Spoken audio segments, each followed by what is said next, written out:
Well, we're turning our attention now to security matters. I mean, in the last couple of weeks, the question now is not been if. The question has been when will the next attack take place? And that should not be the situation, sadly, but that has been in the last couple of weeks. To discuss that matter with us right now is Major General Lucky Irabor, who is the Force Commander of the Multinational Joint Task Force. General, you're welcome to Sunrise Daily. Thank you very much for having me, Mobo.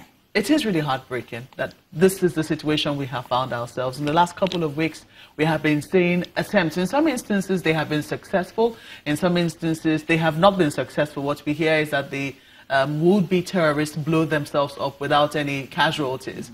But even the fact that we're getting more and more would-be terrorists, however young they are, raises another question as to whether or not our intelligence is well on the ground to know who and who is still behind the recruitment of these people. Well, you're very right that the demand on security is not only obvious, it's also increasing. And given the carnage that has happened, or that is happening, and then of course the apprehension amongst the people, amongst the citizens, as to when the end will come, or perhaps whether there will be a next attack or not. That is well appreciated. But again, you must understand that asymmetric threats of this nature not only demand accurate intelligence, but also demands time for you to have it completely eradicated. But of course, within the domain of the military, we believe that the threat has been so diminished, which will now inform the participation of other stakeholders to begin to take a greater lead in driving the process forward. But I must admit that to the ordinary Nigerian, the man on the street, that in the parlance that we regarded as the ordinary Nigerian, what is of interest to him or her is the safety of his life or her life. Mm-hmm. And I think that's quite critical. And we, for us, in the military and at the Multinational Joint Task Force, for example, we are quite aware of this, and we're working assiduously, ensuring that what needs to be brought to the attention of our stakeholders for them to play a part, that is done. You talked about it, you know, for the military, saying that you are getting closer to the end of this conflict. Correct. You have led Operation Lafia Dole. Correct. You currently lead the Multinational Joint Task Force. And from Correct. what we understand, you have recently launched an offensive tagged Operation AMNI FAKAT. What is that meant to do? Now, the Multinational Joint Task Force is a coalition of forces from the countries that surround the Lake Chad Basin, that share border with each other surrounding the Chad Basin itself, namely Cameroon, Chad, Niger, and Nigeria. But of course, we also have a fifth country, even though it does not have anything to do with the Lake Chad Basin, but from the disposition of interest and influence, felt that it needed to contribute some measure of troops to the force. So we have the Benin, a contingent of about 150 officers and soldiers that are with me right in the headquarters performing garrison duties. Now, the Multinational Joint Task Force, since it's been reoperationalized in 2015, has conducted a series of operations, and then for some major ones, wherein you aggregate all the resources available to the countries, aggregating them to conduct a major operation. So the first was Gamaraiki, which was done in 2016, and then you followed up with Rawankada, which was in 2017. And so when I took over as the Force Commander in July of last year, I took time to assess what's been done and what is left.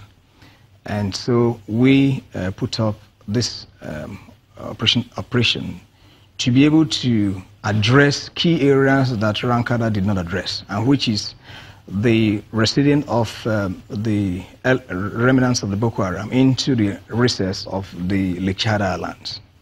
And so this operation, AMNI FAKAT, is intended to go after them in the various islands of the Lake Chad, so that there will be a combination of efforts that will now allow other stakeholders to begin to take leadership in terms of bringing in development and other related issues that will holistically address the challenges. General, we know a major kind of determinant in your ability to do that is going to be the capacity of the neighboring countries and their armed services to be able to assist. Correct. How do you assess the effectiveness of the Chadian armed forces, for example, the Cameroonian forces, the Nigerian forces, in terms of their ability to not only hold their own, but also to cooperate with your forces? Well, let me correct an impression. Both the Cameroonians, the Chadians, the Niger and Nigerian forces are my forces. They comprise my forces. But certainly they have different orientations, though. You know. Yes, of course. I mean, when you have countries coming together, of course, you have issues of interoperability. You have issues of doctrine. And of course, those are the reason why you have a headquarters to be able to address those, differences, and then to see how you can reduce the gaps that exist. But may I also say that whilst we're doing that, I think we should know that the fate that we have in the Cameroonian, the Chadian forces, as well as Niger forces, is high. I mean, you cannot take it away from them that the capacity that they have to be able to address the issues is huge. And so we are leveraging those capacities that they have to be able to build on what the Nigerian forces also have, so that it will be a collective effort. And that's precisely what it is. Go ahead. If perhaps you visit us, and then we'll give you a rundown as to the disposition of forces, and then the organization of our various sectors, and even the operational plan in more detail, which of course I do not expect you to go to take to the world. Then of course you come to understand that the arrangement of the multinational joint task force is not only working, but it's needful. Do you have what you need in terms of infrastructure to be able to kind of mobilize and effectively execute your operations? Do you have the funding you need, the materials you need? Funding is not a problem, but also I need to also state here that you see, just like a group theory, the strength of a group lies in its weakest link, and so the capacities of the various countries is what we leverage to conduct our operations. We can't manufacture a different capacity. We can't bring in a new capacity. It must be the existing capacity. We can only work to improve on what exists, and then to also suggest to the national forces, that is the troop contributing countries, as to areas that they need to improve upon to ensuring that we have a more cohesive and effective operation. So to that extent, yes, of course there are issues, but because the key thing is, given those issues, what has been the impact of our operations? And that's what is critical. And to that, I would say that we have been doing quite well. Quite a lot has been achieved in the operations.